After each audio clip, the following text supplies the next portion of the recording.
It was a hot day in Memphis, August 18th, 1977. The world was watching. The streets were packed with people. They were crying, they were silent, they were all there for one reason. They were there for him. Inside Graceland, a private service was happening. Family and friends gathered. The air was thick with grief. He was only 42 years old. The king was dead. And in that moment of profound sadness, a song was played. It wasn't one of his rock and roll hits. It wasn't a ballad that made millions swoon. It was a simple gospel hymn. He had requested it himself. He had made it clear. This was the song he wanted played at his own funeral. Why? To answer that, you can't start in 1977. You have to go back. Way back. You have to go back to a two-room house in Tupelo, Mississippi. January 8th, 1935. A cold winter night.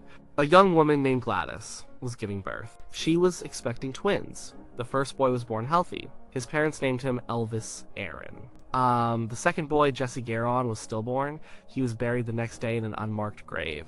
This is the start of the story. It's the most important part. From the very first moment of his life, Elvis was alone. He was a twin without his twin. His mother, Gladys, never let him forget it. She would tell him that he had the strength of two people. She believed the brother he never knew was always with him, an angel watching over him. This idea stayed with Elvis his entire life. He often talked about his brother. He felt a connection to a person he never met. He felt a void. A part of him was missing from the very beginning. This created a deep spiritual searching in him, a longing for connection, a longing for a reunion in another place. A place where there is no more death, no more separation. His family was poor, dirt poor. His father, Vernon, worked odd jobs. They struggled to get by. Their world was small. It revolved around work, family, and church. They attended the First Assembly of God Church. This wasn't a quiet, formal church. It was loud. It was emotional. People sang with everything they had. They clapped their hands, they shouted, they felt the spirit move through them. This is where Elvis first heard music. Not just heard it, but felt it. He saw how music could lift people up, how it could give them hope when they had nothing else. The music was raw. It was gospel. It was about redemption, about heaven, about finding peace in a troubled world. For a little boy growing up with nothing, in a house where a brother was always missing, this message was powerful. Heaven wasn't just a nice idea. It was a real place, a place where families were made whole again. A place where there was no more poverty, no more pain. The songs they sang painted a picture of this place, a valley of peace, a place where the wicked ceased from troubling and the weary were at rest. He soaked it all in. The sound, the feeling, the promise, it became part of his DNA. When the family moved to Memphis, things changed. He was a teenager now. He was shy. He felt like an outsider, but he had music. He would listen to the radio late at night. He heard the blues from Beale Street. He heard country music from the Grand Ole Opry. And he always listened to gospel. He loved the Blackwood Brothers. He loved the Statesman Quartet. These were his heroes. He knew all their songs. He studied their harmonies. This was the music of his heart. Then he walked into Sun Records. He wanted to make a record for his mother. Sam Phillips, the owner, heard something in his voice. It was a mix of everything he had been listening to. It was country, it was blues, it was something new. When he started fooling around with an old blues song, That's All Right, something clicked. And rock and roll was born in that room, and Elvis became its king. Fame came fast. It was a tidal wave. Suddenly, the poor boy from Tupelo was the most famous person in the world. Some girls screamed. Parents were outraged. Preachers condemned him from the pulpit. They called him Elvis the Pelvis. They said his music was dangerous. It was the devil's music. This had to be confusing for him. The very thing that brought him joy, the way he moved the music, the same way people moved in his church, was now being called sinful. There was a war inside him. There was the public Elvis, the rock and roll rebel, the leather jacket, the sneer, the gyrating hips. This was the image the world wanted. But there was also the private Elvis, the boy from Tupelo who loved his mama, the boy who grew up singing gospel hymns, the boy who still felt that empty space left by his twin brother. He was two people, the sinner and the saint, and he struggled to reconcile them his whole life. In 1957, he was at the peak of his fame. He was also at the peak of the controversy. He was invited to appear on The Ed Sullivan Show. This was the biggest show on television. It was a huge deal. Ed Sullivan had first said he would never have Elvis on his show. He thought he was vulgar, but the ratings were impossible to ignore. Elvis appeared twice, and the country went wild. For his third and final appearance, in January 1957, Elvis had all the power. He could do whatever he wanted. The network would do anything to keep him happy.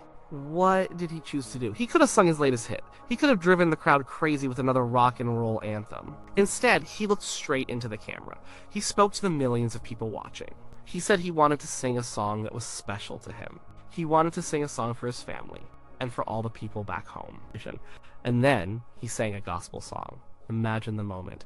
The most controversial singer in America, the symbol of teenage rebellion, standing on the biggest stage in the world, and he chooses to sing about peace. He sings about a place where there will be no sadness, no trouble, a place where the bear will be gentle and the wolf will be tame. He sang with a raw sincerity. He poured his heart into it.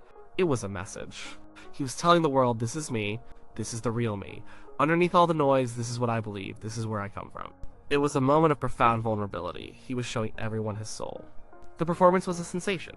The record sold millions. He had taken the music of his little church in Tupelo and shared it with the entire world. The years went on, life got more complicated.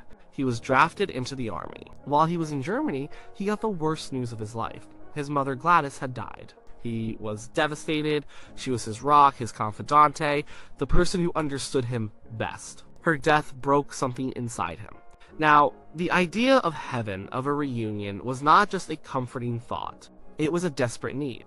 The songs he grew up with became even more important. They were a direct line to his mother. They were a promise that he would see her again. After the army, he went to Hollywood. He made movies. Lots of them. Most of them were bad. He hated it. He felt like a product. He was trapped. The rock and roll rebel was now singing silly songs on a fake beach. He felt lost. His music, the thing that had set him free, was now part of his prison. During these years, his main musical escape was gospel music. He won his only Grammy Awards not for his rock and roll hits, but for his gospel albums. This was the music that still mattered to him. It was the only music where he felt truly authentic. Then came the Vegas years. He was back on stage, he was the king again, in a white jumpsuit and a cape. The shows were incredible. He was a force of nature, but it was a gilded cage. He would perform for thousands of screaming fans and then retreat to his empty penthouse suite. He was surrounded by people, but he was deeply lonely. He was the most famous man on the planet, but he couldn't walk down the street. He was trapped by his own fame. The pressure was immense. To be Elvis, to be the king. Every single night, he couldn't sleep. He started taking prescription drugs to help him sleep, to give him energy, to kill the pain. His life became a cycle of performing and medicating. It was a chaotic, exhausting existence. It was the opposite of peaceful. In those late nights, after the shows were over, he would gather his friends and his backup singers. They would go up to his suite, and they would sing. They wouldn't sing his hit. They would sing gospel songs for hours until the sun came up. This was his church. This was his therapy. This was where he reconnected with that little boy in Tupelo. Singing about a peaceful valley was his escape from the chaotic circus his life had become. The lyrics weren't just words to him, they were a prayer. A deep, desperate yearning for something he couldn't find on earth. He longed for peace. He talked about it all the time. He read spiritual books. He was searching for answers, searching for a way to quiet the noise in his head. But the fame, the drugs, the isolation, it was all too much. His health declined. The vibrant, beautiful young man became a bloated, sad figure. He was tired. He was in pain. He knew he was not well. He must have thought about the end. He must have thought about Jesse, the brother he never met. He must have thought about Gladys, the mother he missed every single day. He must have thought about that place they sang about in church, a place with no more tears. No more heartbreak, no more suffering, a place of total, complete peace. So when it came time to think about his own funeral, the choice was obvious. It wasn't a choice, really. It was a final statement, a final wish. He didn't want Hound Dog or Jailhouse Rock. Those songs belonged to the world. They belonged to the image, to the legend. He wanted a song that belonged to him, to his soul. He chose the song that told the story of his deepest longing. It was the story of the boy from Tupelo who lost his twin. It was the story of the son who adored his mother.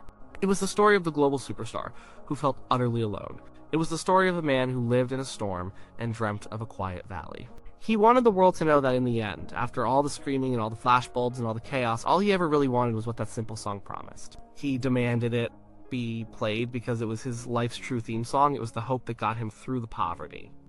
It was the statement of faith he made to a skeptical world on the Ed Sullivan Show. It was the comfort he sought after his mother died. It was the private prayer he sang in the lonely Vegas nights. It was his final message to everyone. Don't remember the king in the jumpsuit. Remember the boy who just wanted to go home. The song was Peace in the Valley.